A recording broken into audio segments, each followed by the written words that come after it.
कहानी है सोमनाथपुर गांव की। सोमनाथपुर एक छोटे से गांव में सोहन अपनी पत्नी, बेटे और बूढ़ी माँ के साथ रहता था। पूस का महीना चल रहा था। ठंड अपनी चरम सीमा पर थी और सोहन अपनी गाय का दूध निकालकर गांव-गांव जाकर बेचा करता था और अपनी परिवार के साथ कठिनाई भरी जीवन को व्यतीत करता था।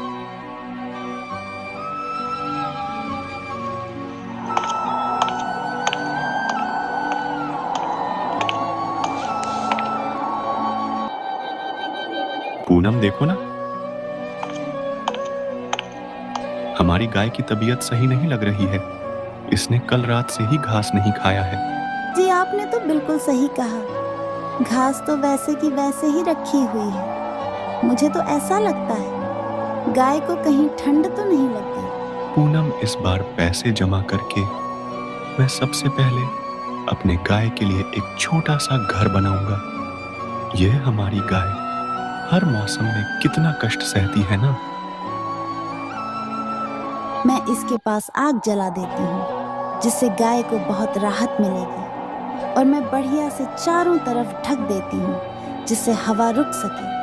पूनम ने गाय के पास आग जलाई और गाय के रहने वाले जगह को बॉडी से चारों तरफ घेर दिया जिससे गाय को ठंड से बहुत राहत मिली। लीजिए, आप अब आराम से गाय का दूध निकाल लीजिए।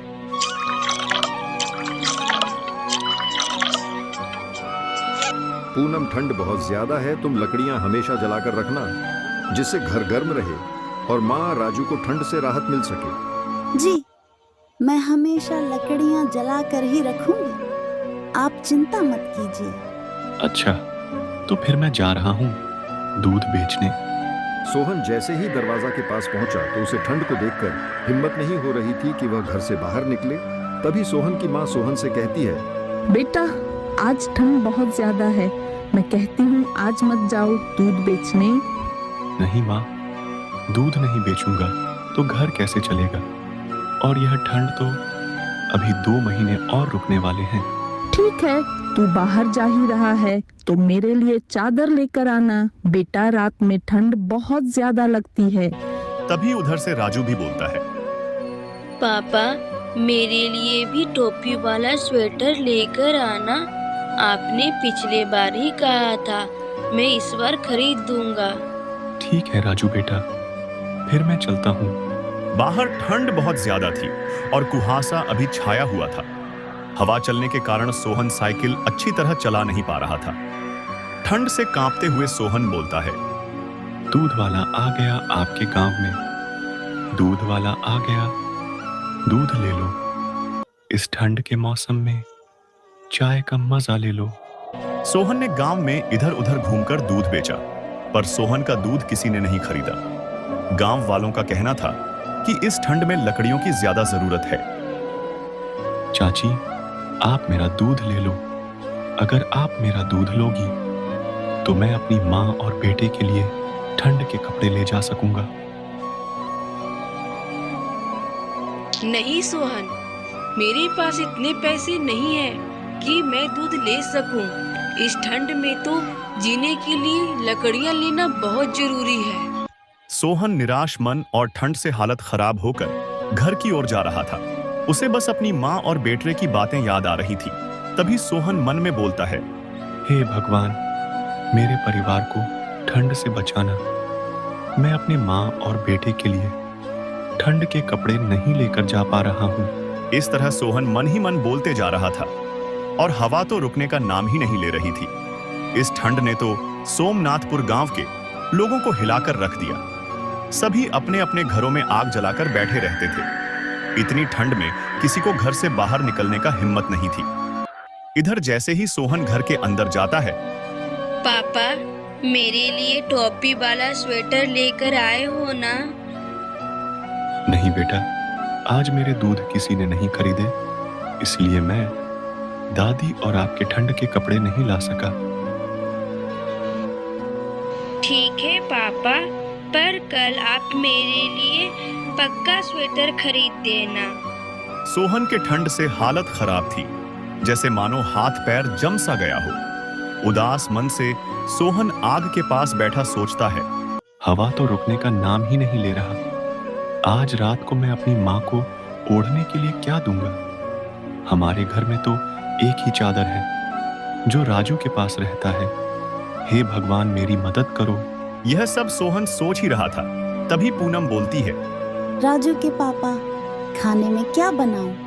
राशन में सिर्फ चावल बचे हैं। पूनम, चावल और दूध मिलाकर खीर बना दो। दूध आज बिल्कुल नहीं बिका है। जी अभी मैं बनाती हूँ। वैसे भी माँ जी को खीर बहुत पसंद है। बने हुए काफी दिन हो गए थे। इतनी ठंड थी कि लकड़ियां ठीक से जलने का नाम ही नहीं ले रही थी, जैसे मानो लड़कियों पर किसी ने पानी डाल दिया हो। जैसे तैसे करके पूनम ने खीर बनाया और सभी कोई मिलकर खीर खाए। रात हो गई थी और सभी कोई सोने की तैयारी में लग गए थे। जैसे जैसे दिन ढल रहे थे, ठंड वैसे ही बढ़ रहे थे और सोहन की माँ ठंड से कांप रही थी। कांपते हुए आवाज में सोहन से बोली, सोहन बेटा, मुझे ठंड बहुत लग रही है। कोई कपड़े है तो लाके ओढ़ा दो बेटा। माँ को ठंड से कांपते हुए देख सोहन ने फटाक से उठकर राजू के चादर और पूनम साड़ी लाकर माँ को ओढ़ाए। सोहन माँ के पैर के तलवे रगड़ना शुरू किया और पूनम ने हाथ के।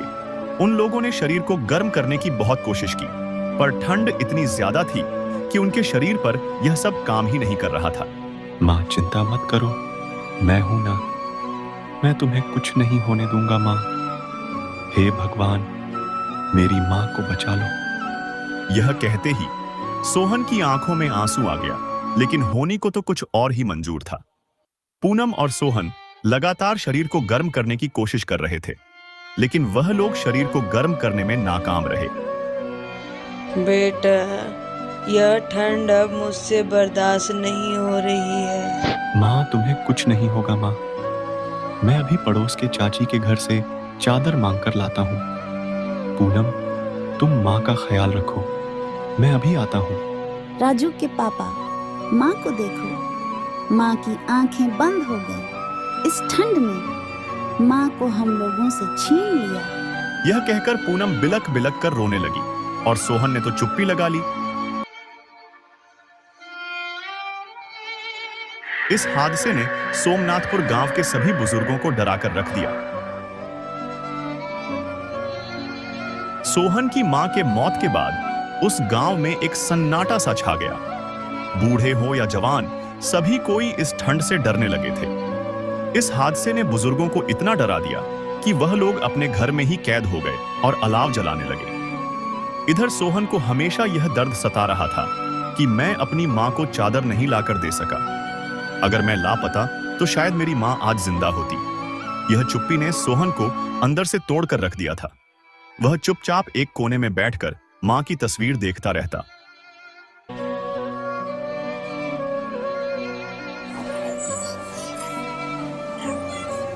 पूनम, मैं अपनी माँ को चादर लेकर दे नहीं सका। माँ ने मुझसे आखिरी चीज मांगी थी जो मैं पूरा नहीं कर सका। मैं अपनी माँ को बचा नहीं सका। माँ होती तो घर कितना सुंदर लगता है। माँ के बिना जीवन कितना बेकार लगता है। आखिर सोहन ने अपनी चुप्पी तोड़ी और बिलक बिलक कर रोने लगा। और ठंड लगातार बढ़ते ही जा रही थी। जब सोहन के मां के बारे में गांव के बुजुर्ग मुखिया को पता चला तो वह सोहन से मिलने आए और सोहन से कहते हैं, तुम चिंता मत करो सोहन, मेरे गोदाम में से लकड़ियां लाकर रख लो। ठंड अभी और बढ़ने वाली है। मोहित सोमनाथपुर गांव के घरों में लकड़ियों की कमी नहीं होनी चाहिए। सभी घरों में लकड़ियां बंटवा दो।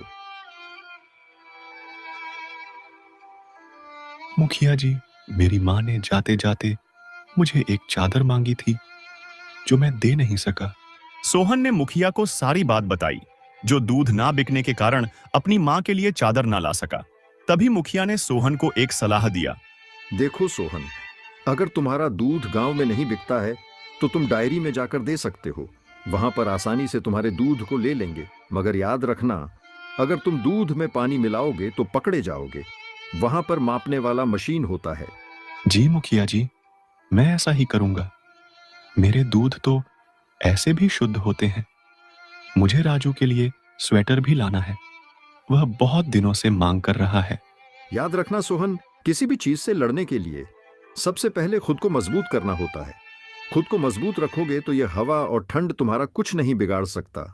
कमजोर को सब कुछ सताते हैं, गर्मी, बरसात, ठंड और मनुष्य भी। जी मुखिया जी, मैं सब कुछ समझ गया। इस तरह से करके गांव का मुखिया सिर्फ सोहन का नहीं बल्कि गांव के सभी लोगों की मदद की, जिससे गांव वालों को ठंड से राहत मिलने लगा।